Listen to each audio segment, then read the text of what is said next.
आकृतीमधून आपल्याला इंग्रजी अंक शोधायचे. चला 6. ओके 6. 8 हा 8 दिसतो का 8? हो. ओके 1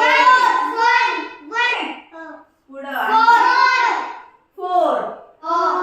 बाकी पण सांगायचं 9. ओके असं आपण घेऊ शकतो. हा 9 आहे म्हणून 2 असं 9 घेऊ. ओके 2 उलटा 7 उलटा आहे का?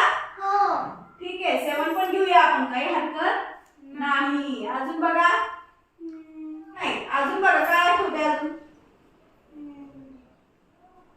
सगळे अंक डोळ्यापुढे. Very good 0. आणखी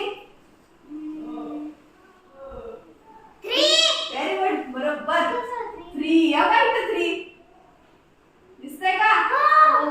3 पद्धतीने आपल्याला एखादी आकृती दिलेली असल्यानंतर त्यात जर काही शोधायचं असेल किंवा त्याचं निरीक्षण करायचं असेल तर एकाग्र होऊन कसं निरीक्षण करायचं हे या आपल्याला खेळातून कळलं. बरोबर आहे का?